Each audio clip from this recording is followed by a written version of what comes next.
There are landmarks that look impressive in photos, and then there are places like this where the moment you see them in real life, your brain quietly stops arguing with the hype. Because today, we are standing in the middle of Australia, looking at something so massive, so ancient, and so strangely alive with color that it almost does not feel real.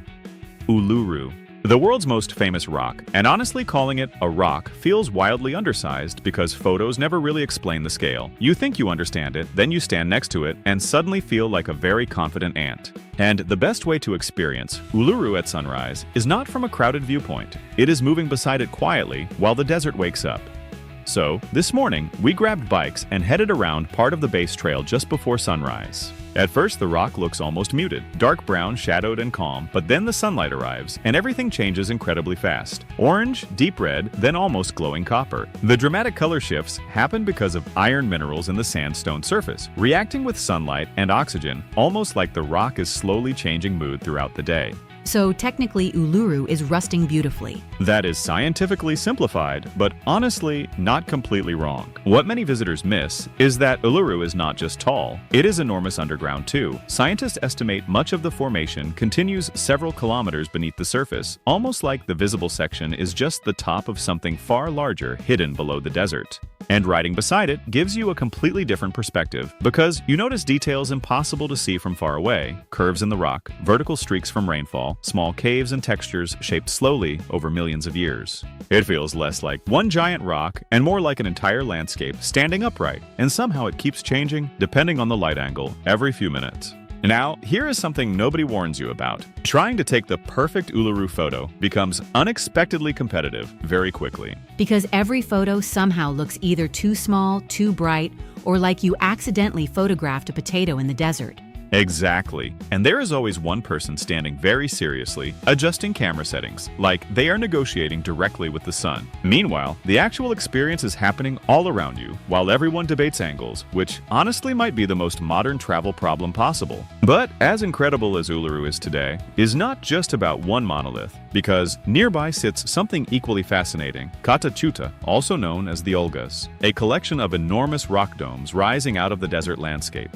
And unlike Uluru, which stands mostly alone, Kata Tjuta feels almost like a natural stone city. Massive rounded formations packed tightly together, creating valleys, pathways, and sudden walls of rock in every direction. The closer you get, the larger everything feels, until the domes completely surround you, making people feel suddenly very small inside the landscape. The Valley of the Winds hike takes you directly between the giant domes, where the landscape changes constantly depending on where the light and wind move through the formations. And what makes this place remarkable is realizing these domes were once part of one enormous mountain system over 500 million years ago. Over time, erosion slowly wore away the softer material, leaving behind the harder rock structures we see today. Nature really commits to projects slowly. Very slowly, but impressively, consistently, which means this entire landscape is basically geology revealing its long-term editing process. And then there is the sound, because once you move deeper between the domes, the wind behaves differently. It funnels through narrow spaces, creating echoes, low whistles, and sudden bursts of air that bounce around the rock walls. At certain points, even small sounds seem amplified. Footsteps, conversations, and even laughter carrying strangely through the valley. It creates this strange feeling where the landscape suddenly feels alive, not because anything is moving, but because the environment itself keeps responding to every sound around you. And just when the landscape already feels unusual, Australia introduces one of its most ridiculous animals, the thorny devil lizard, a tiny reptile covered in sharp spikes with what looks like a fake head on the back of its neck, designed to confuse predators, which honestly feels both clever and slightly dramatic. So even the lizards here come with decoy equipment. Exactly. And somehow that is not even the strangest part. Tiny channels between its scales collect moisture and transport water toward the mouth, almost like a built-in hydration system. And despite looking fierce, they mostly spend their days eating ants, sometimes thousands in a single day, and apparently one terrified human for dessert. As the sun begins dropping, the entire desert changes color again. The domes deepen into dark red and purple tones, while the shadows stretch slowly across the sand. And this is the part visitors often miss. Uluru and Kata Tjuta are not just landmarks you photograph once. They are landscapes that keep changing every hour, depending on light, weather, silence, and distance. The postcard version is really just one moment out of thousands, and honestly, probably not even the best one. A sunrise ride around one of the world's most famous monoliths, ancient domes shaped over over hundreds of millions of years, echoes moving through desert valleys, and tiny lizards somehow outperforming modern hydration technology. This place somehow feels ancient and completely alive at the same time. Exactly. Today was not just about seeing Australia, it was about understanding scale, time, and just how creative nature can be when given enough of both.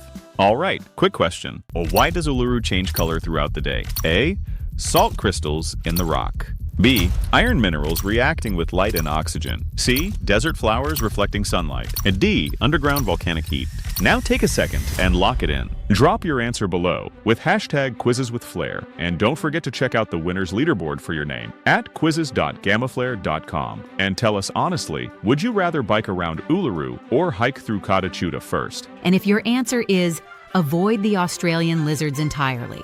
Funny, but honestly understandable. Keep watching for more wild moments, preferably ones where nobody gets bitten next time. Like, subscribe, and share so we can continue making your day for more wild creatures, bad decisions, and unexpected screaming. See you in the next one.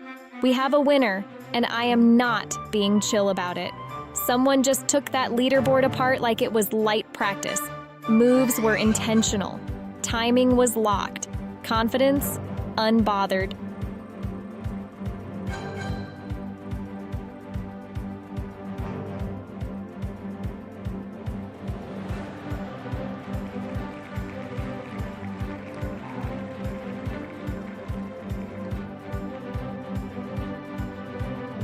Big congrats to our champion. You absolutely showed out. Your notification is about to land quicker than a live patch update. Keep an eye on your comments. We'll grab your details and get that prize moving your way. Smooth process, zero chaos.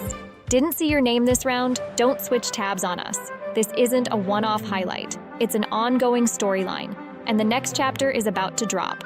Fresh reset, clean board, new energy, so power up those fingers, because the next spotlight, it might land right on you. No hesitation, no slow reactions, no watching from the sidelines. Stay bold, stay sharp, stay locked in. Let's see who takes it next.